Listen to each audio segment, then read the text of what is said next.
It's every child's dream to one day become a professional footballer. It certainly was for me. I lived for football. It meant the world to me as a kid. Growing up, playing street football, playing football on the park, on the field, on the school playground. I mean, we had jumpers for goalposts, school shoes for football boots, and even your school tie as a captain's armband. My life revolved around football. Only 1% of young footballers go on to become professionals. Is it good enough?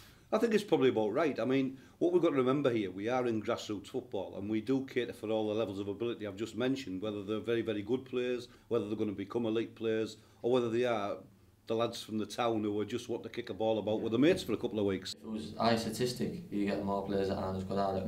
Leo McDermott is a young child who one day dreams of becoming a professional footballer, currently playing for North Ormsby FC. So Leo, can you just tell me a little bit about your training sessions? How do you train, like on a Tuesday night? Do you just concentrate on certain areas of the game, or? We concentrate a bit on fitness. Fitness. And we do a lot of passing. Passing, yeah. How do you feel? Do you feel confident? Do you feel like in the year you've played, do you think that you've got a better player yourself? Yeah. So what local teams did you play for when you first started playing? I played for Wynnebanks at first. I played for Wynnebanks first. And then did you move on to a professional club? Yeah. How old were you? I was 9. 9 year old. Did you feel ready in yourself? Did you feel... I was excited. I didn't know if I felt ready or not. I was just excited to be invited to a trial for the professional football team, the team you support. I think more kids should be given a chance to play at a better level, because in some low leagues there's some quality players that just don't get noticed. The Teesside Junior Football Alliance, more commonly known as the TJFA, supports grassroots football from all ages. Secretary Chris Ord has been involved with the TJFA for almost 25 years. What we do, as league secretary, what I do is I look after, well, Paul and myself look after around about 10,000 players this year now. We'll have even more next year. We have over 600 teams competing in the league. It's civil, isn't it? Because, you know, every parent will want the best for the youngsters. And you can understand why when you go along to watch your team play, you might get a little bit carried away. We used to have a couple of parents trying to talk to trying to tell us what to do sometimes and that, and it got to a point where we got annoyed with it. So got them to back off. We had a meeting, told them to back off. Now it's just like they're motivating the kids a lot more. And me and him just leaving me and him to do his job. Yeah, I do shout, but in an encouraging way. Yeah, it's natural. Like, if you're encouraging your kid, like it's brilliant. Yeah, I'd always try and be positive. Yeah, I would never, if you made a mistake or anything like that, I wouldn't berate him or anything like that. But no, I just try to encourage him, but also try and let the manager get on with it as well. Yeah.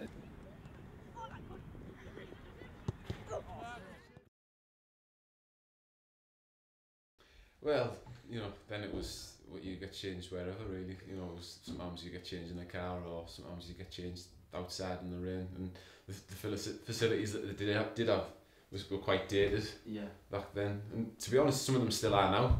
And I think they're in a bit of a changing period. As in money's coming into it. Obviously, the Ormsby's got good changing facilities. So it was all quite new. The facilities weren't like they are now. You do need the facilities to create great sporting talent.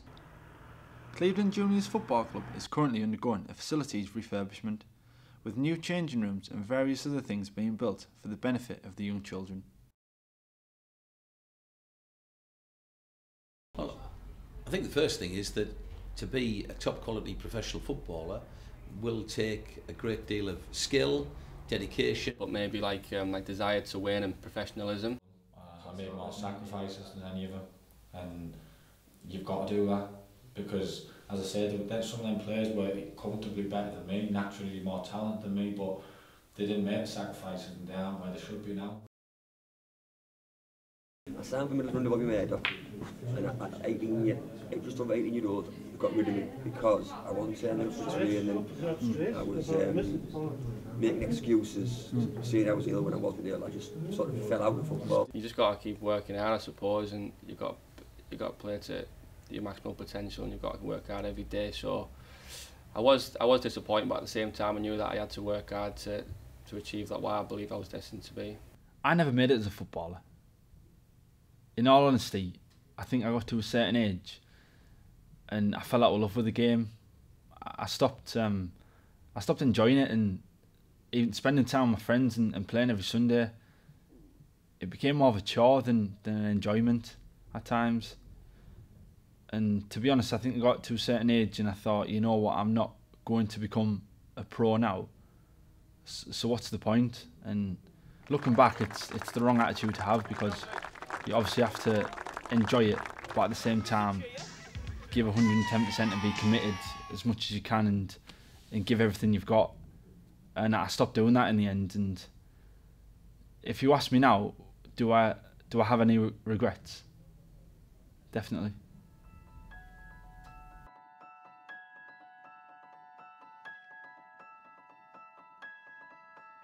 I remember being in an IT class when I was 15 at school. This story always sticks with me. And a girl, dead popular in the year, it was her birthday, she was having a camp out, everyone round. Everyone knew they were going to go be drinking. Thought they were the bee's knees, and she said to me in front of the whole class, "Are you coming?" And I said, "No." I said, "Why?" I said, "I've got a game." She went, "Oh, your life revolves around football." I said, "Yeah, but I love football." She went, "Yeah, but you only want to play football for a couple of years, then what are you going to do for the rest of your life? Like, you're going to live and you're going to die, and all you've ever done is kick the ball about."